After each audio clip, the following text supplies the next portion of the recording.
The investor tour is Friday. She listed each item as if reading ingredients on a package. We can't afford personal tragedy time off right now, Eloin. The acquisition is too important. She returned to typing, then added without looking up, "Take the weekend. Be back Monday morning." I felt something crack inside me. Not my heart, but something harder, something foundational. I nodded mechanically and walked out. What she didn't know as I returned to my desk was that her company's most valuable asset, the distribution algorithm that had cut operational costs by 40%, had been entirely my creation. My name appeared nowhere in the documentation, but my fingerprints were on every line of code. Linnea's last words to me had been, "Stop hiding, Ellie. The world needs what you can do." I was done hiding. Before I continue with what happened next, I want to thank you for clicking on this video. What you're about to hear isn't just a story of workplace injustice. It's about recognizing your worth when others refuse to see it. If you've ever had your contributions overlooked or your humanity dismissed as inconvenient, this one's for you. Stay until the end because the moment Petra showed up trembling at my door 2 weeks later is just the beginning of what happens when quiet competence finally speaks up. And if you're enjoying our true stories, please hit like and subscribe. We post new content every week, and your support helps us reach others who need to hear these experiences. My name is Eloin Darby, and until 2 months ago, I was the invisible engine behind one of the fastest-growing logistics companies in the Midwest. I'm not naturally confrontational. I was raised to believe that good work speaks for itself. My sister Linnea was the opposite, bold, outspoken, and fiercely protective of me. We lost our parents young, and she stepped into their role without hesitation, working extra jobs to put me through college. While I pursued computer science, Linnea battled an autoimmune condition that worsened over the years. Still, she pushed me to aim higher, to demand recognition for my work. I promised her I would, someday, but then I landed at a company where my quiet nature was mistaken for weakness, and where my boss Petra built her reputation by harvesting the innovations of employees like me. I'd spent a year perfecting a distribution algorithm that revolutionized how the company operated. It predicted supply chain disruptions, optimized routing, and slashed costs dramatically. When I presented it to Petra privately, she immediately saw its potential, not for the company, but for her career. She repackaged my work, presented it to the board as her brainchild, and was hailed as a visionary. I said nothing, focusing instead on refining the system, while Petra collected accolades. Why didn't I speak up? Partly habit, partly calculation. I was documenting everything, building my case carefully, and, truthfully, I was distracted by Linnea's worsening condition. We spoke daily, and I channeled my frustration into caring for her, promising that soon I'd step into the light as she had always encouraged. But time ran out. Linnea's condition deteriorated rapidly, and I received the call on a Tuesday morning. By the time I reached Petra's office, my sister was gone. After Petra denied my bereavement leave, I didn't rage or quit. I returned to my desk, opened my laptop, and made 3 decisions. First, I would attend my sister's funeral, using sick days without explanation. Second, I would no longer contribute any innovations without proper attribution. And third, I would ensure that Petra would understand exactly what she had dismissed when she reduced my sister's death to an inconvenience. The funeral was small but beautiful. Linnea had planned much of it herself, including a letter she'd written to be read aloud. To those who diminish you, she had written, "Offer neither anger nor forgiveness. Offer consequences." I returned to work on Monday as instructed, outwardly unchanged. Petra didn't ask about my weekend or mention my loss. The merger presentation went flawlessly. I made sure of it, correcting errors in Petra's slides after hours. The board meeting brought enthusiastic approval for our growth strategy. The investor tour generated excitement. Petra took credit for all of it, as expected. What she didn't notice was that I had begun having coffee with department heads, explaining the intricacies of the distribution system that they relied on but didn't fully understand. I wasn't complaining about lack of credit. I was simply ensuring that everyone knew exactly how the system worked and who had built it. I documented every meeting meticulously. Fascinating. said our operations director after I walked him through the algorithm. I had no idea you developed this entire system. Petra always presents it as a team effort that she directs. I smiled. Knowledge transfer is important for company resilience. If anything happened to me, the company would need to understand how everything works. By the end of the week, I had quietly educated every key person in the company about my role. Not accusatory, not bitter, just factual. I also reached out to 3 industry contacts who had expressed interest in our distribution methods at the last trade show. We scheduled coffee meetings for the following week. Meanwhile, the acquisition that Petra prioritized over my bereavement was showing signs of trouble. The potential buyers were impressed by our efficiency metrics, but had concerns about sustainability. They wanted to meet with the innovation team behind the distribution system, the system that Petra had claimed as her own creation. They're sending their technical team on Thursday, Petra announced in the Monday morning meeting. I need everyone prepared to demonstrate how our system works. Her eyes slid past me as if I were wallpaper. Will you be leading the technical presentation? Asked our marketing director. Of course, Petra replied. It's my system. I said nothing, but typed a quick email under the table to our board chair, requesting a private meeting that afternoon. His response came immediately. My office, 4 p.m. That meeting lasted exactly 27 minutes. I brought documentation of my work, testimonials from department heads, and a demonstration of system elements that only its creator would know. I explained that I wasn't looking to create drama. I simply wanted the upcoming acquisition meetings to proceed with transparency. The chair's expression changed from confusion to concern to calculation as I spoke. Why are you bringing this to me now? He asked finally. My sister died 2 weeks ago, I said simply. Her last wish was for me to stop hiding my light. I promised her I would. He nodded slowly. I'm sorry for your loss, and I apologize on behalf of the company if we failed to acknowledge it properly. Thank you. As for next steps, I'm not asking for Petra to be punished. I'm asking for the opportunity to represent my own work to the acquisition team, and for proper attribution going forward. He studied me for a long moment. Let me discuss this with the other board members. I'll be in touch tomorrow. I thanked him and left, uncertain what would follow but feeling Linnea's presence like a hand on my shoulder. The next day passed without word from the board. I continued my work, finalizing preparations for the acquisition team's visit. Petra seemed increasingly tense, checking her phone constantly and disappearing for long stretches. I later learned she'd been called into multiple emergency board meetings. On Wednesday morning, I arrived to find an email requesting my presence in the conference room at 9 a.m. When I entered, the entire board was seated along with our legal counsel. Petra was not present. Aloan, the chair began. We've spent the past day verifying the information you shared. We've also reviewed communications and presentations from the past year. I nodded, waiting. What we found is deeply concerning. Not only has your work been systematically misattributed, but the acquisition team specifically requested to meet the algorithm's creator after their technical team reviewed our documentation. They identified discrepancies that suggested the person presenting the system wasn't the person who built it. I kept my expression neutral despite the vindication flooding through me. We're making immediate changes to our leadership structure, he continued.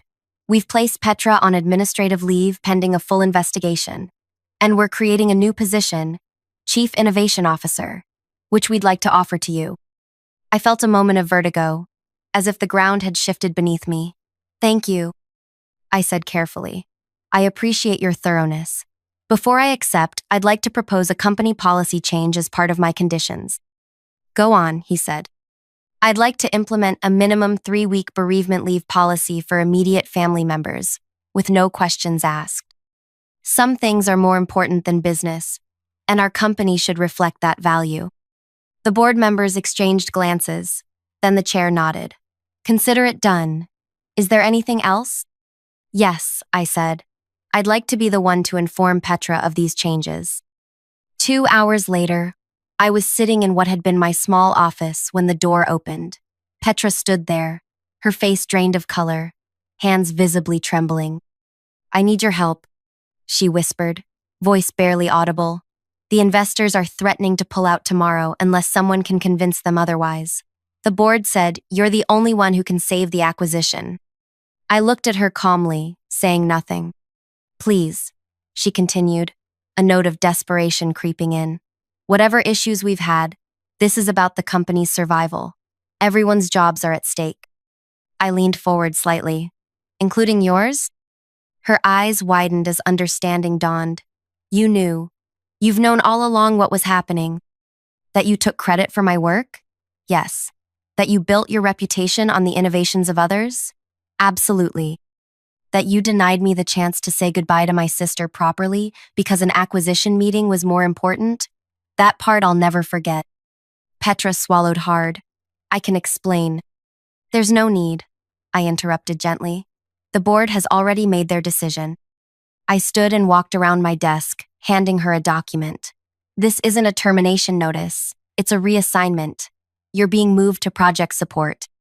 You'll be working under the new Chief Innovation Officer." Her hands shook as she took the paper. "And who would that be?" "Me," I said simply.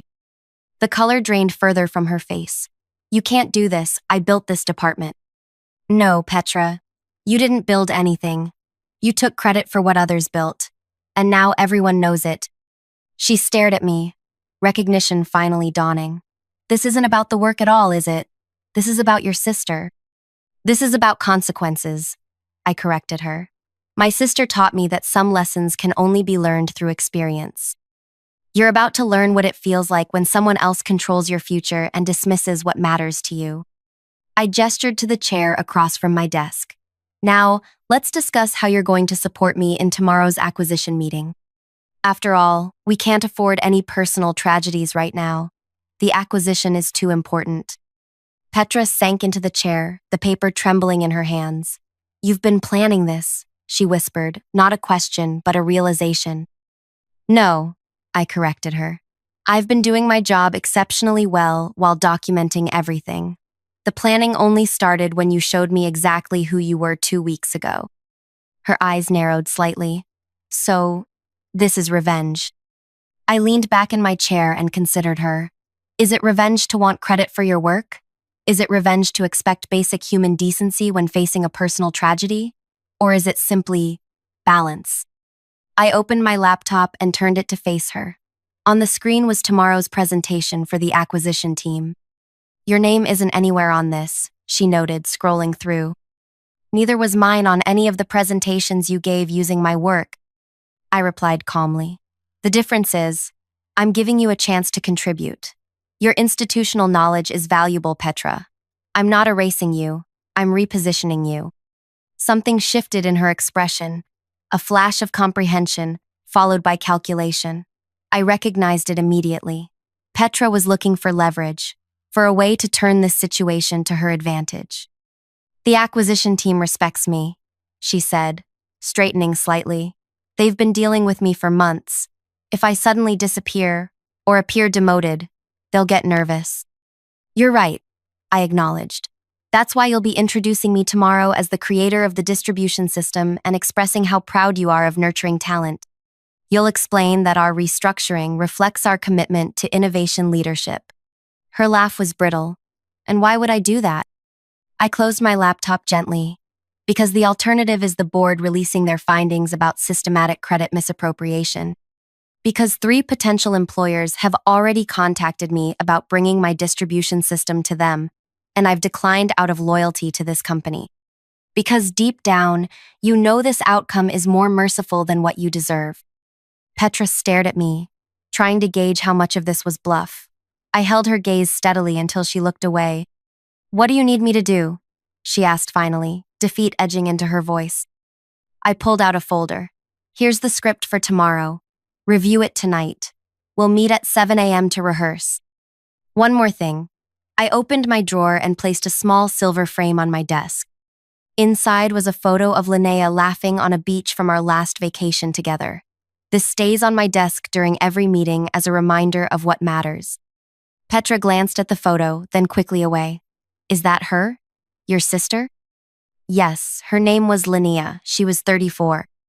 A flicker of something, perhaps genuine remorse, crossed Petra's face. I'm sorry about your sister. Thank you, I said, my voice softening slightly. That's the first time you've acknowledged her death. The silence stretched between us, heavy with unspoken recriminations and missed opportunities for basic humanity. Tomorrow, 7 a.m., I finally said. Don't be late. After Petra left, I sat alone in my office, running my fingers over Linnea's photograph. I did it. I whispered to her image. Not how you would have been much louder, but I did it. I could almost hear her laugh, feel her hand squeezing my shoulder. That's my quiet hurricane sister. The acquisition meeting the next morning went precisely as planned. Petra performed her role flawlessly, introducing me as the brilliant mind behind our revolutionary distribution system. If the acquisition team noticed the tension beneath her polished presentation, they didn't show it. When it was my turn to speak, I demonstrated aspects of the algorithm that only its creator could explain. The technical team leaned forward in their chairs, their questions becoming increasingly enthusiastic. By the end of the presentation, the lead investor was discussing implementation timelines rather than whether to proceed. I'm curious, their CTO asked during a break. Why haven't we met you before now, Elowen? Before I could answer, Petra stepped in smoothly. That's on me. I've been too focused on presenting results without properly highlighting the team behind them. It's something our company is actively correcting with our recent restructuring. I caught her eye briefly. It was a good answer, perhaps the first genuinely collaborative moment between us. The acquisition was approved by the end of the day. As the investors left, the board chair pulled me aside. Extraordinary work, he said. Both the presentation and how you handled Petra. Many would have pushed for termination. Firing her wouldn't teach her anything, I replied. This way, she learns what it means to have someone else control your professional narrative. He nodded thoughtfully. Your sister would be proud. I felt my chest tighten. You didn't know her. No, he agreed. But I know what it means to lose someone. My wife, 3 years ago. Cancer. The simple admission caught me off guard. I'm sorry. The 3-week bereavement policy you proposed? I'm expanding it to 4 weeks, with an option for reduced hours during the transition back. The board approved it unanimously this morning. Tears pricked at my eyes unexpectedly. Thank you. No, thank you. For reminding us that companies are made of people, not just productivity metrics. That evening, I stayed late, sitting in my new office, Petra's former space, which I'd already begun transforming. The floor-to-ceiling windows offered a view of the city lights emerging as dusk fell. I was reviewing department budgets when a knock came at my door. Petra stood there, looking smaller somehow without her usual commanding presence. Do you have a minute? I gestured to the chair opposite my desk. Of course. She sat, placing a sleek leather portfolio on the desk between us. This contains all the client contacts and relationship notes I've maintained over the years. Some of it isn't in the company system. She pushed it toward me. You'll need it. I opened the portfolio, surprised by the meticulously organized contents. This is comprehensive. I built those relationships over a decade, she said quietly. Whatever else you think of me, I did that part well. I nodded, acknowledging the truth in her words. Why are you giving me this? Petra looked down at her hands. I received a job offer today, a lateral move to a smaller company. Less prestige, but a fresh start. You're resigning? I hadn't expected this. Yes, but I wanted to do this properly. A clean handoff. I studied her face, searching for the manipulation I'd grown accustomed to seeing. Instead, I found something like resignation mixed with relief. What changed? I asked. She was quiet for so long, I thought she might not answer. My mother called this afternoon, she finally said.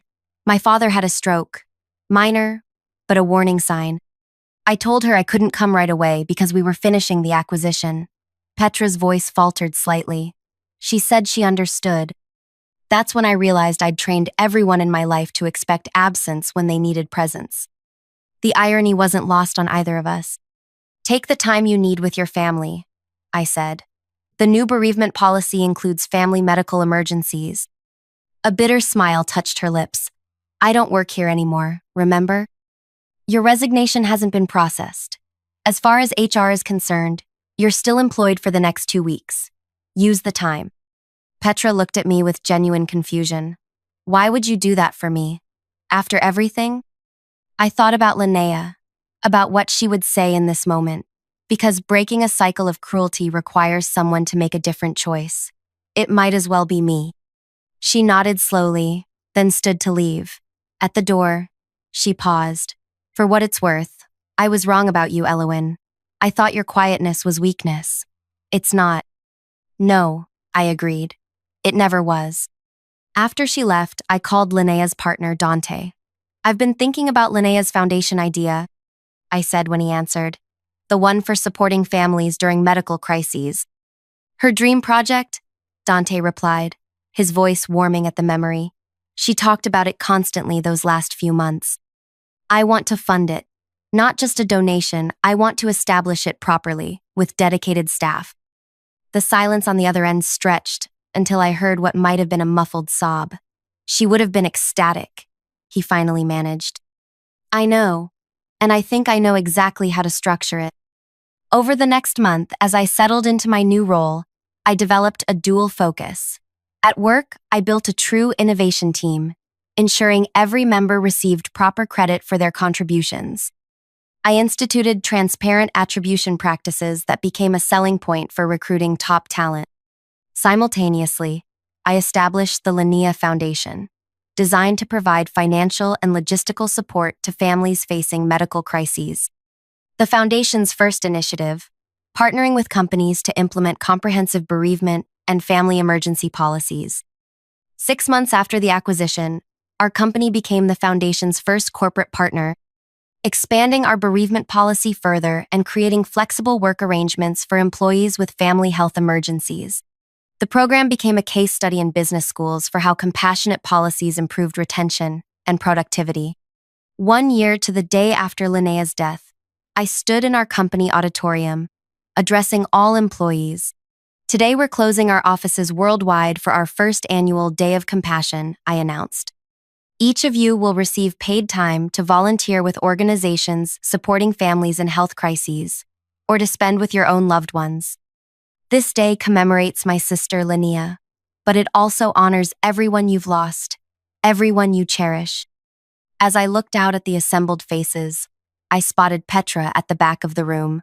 She had returned briefly for the event at my invitation. Our eyes met, and she gave a small nod of acknowledgement. After the ceremony, she approached me. The Foundation is doing remarkable work, she said. 3 companies in my industry have adopted your policies. That's wonderful, I replied, genuinely pleased. How's your father? Recovering well. I've been working remotely 2 days a week to spend time with my parents. She smiled faintly. Something I never would have considered in my old life. And the new company? Different. Better in some ways. I'm learning to let my team shine without feeling threatened. It's humbling. We stood in comfortable silence for a moment. 2 people who had traveled a complicated path from adversary to something not quite friendship, but perhaps mutual respect. She would have liked this, Petra said, gesturing to the Day of Compassion banners. Your sister. Yes, I agreed, feeling Linnea's presence strongly, though she would have insisted on much louder music and probably dancing. Petra laughed softly. Next year, perhaps. As she turned to leave, she added, You know, I expected your revenge to be destroying my career. Instead, you somehow made me better at it. That's a unique form of justice. I watched her walk away, reflecting on the journey of the past year. When I'd stood in Petra's office that day, newly bereaved and being denied the chance to properly grieve, I couldn't have imagined where it would lead. The revenge fantasy would have been seeing Petra humiliated, fired, professionally ruined. The reality was something more profound, a transformation that rippled outward, changing policies, changing lives, changing me. I touched the small silver frame I now wore as a pendant around my neck, Linnea's laughing face visible within it. To those who diminish you, offer consequences, she had written. What she hadn't specified was that sometimes the most powerful consequence isn't destruction but reconstruction, building something so undeniably better that the old way becomes unthinkable. As I moved through the crowd of employees now preparing to depart for their volunteer assignments, I overheard snippets of conversation about which organizations they'd chosen, which family members they'd reconnect with, each person carrying forward a small piece of Linnea's legacy, most without ever knowing her name. That evening, I visited my sister's grave, placing fresh sunflowers, her favorite, against the headstone. "You always told me to stop hiding," I said softly to the quiet earth. "I thought you meant my work, my talents, but you meant my power to change things, didn't you?" The gentle breeze that rustled the flowers felt like her answer. I traced her name on the stone. "I miss you every day, but I see you everywhere now. In every policy changed, every family supported, every person who gets to say a proper goodbye."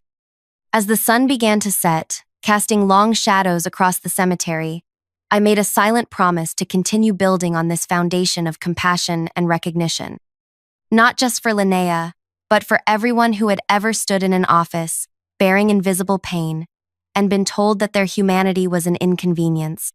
Some forms of justice aren't swift or dramatic.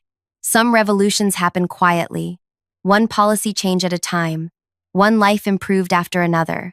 My quiet revolution had only just begun. Thank you for staying with me through this story. If you've ever had your worth questioned or your humanity dismissed, I hope you found some validation in what you heard today. Remember that sometimes the most powerful response isn't an explosion but a transformation, changing systems rather than just individuals. If this resonated with you, please hit the like button and subscribe to our channel. Your support helps us share more stories of justice, growth, and meaningful change. In the comments, I'd love to hear about policies or changes you've helped implement in your workplace that recognize the full humanity of employees. How have you turned personal pain into positive transformation? Your experiences might inspire others who are just beginning their own journeys toward recognition and respect. Until next time, remember that your quiet strength has power, sometimes more than you know.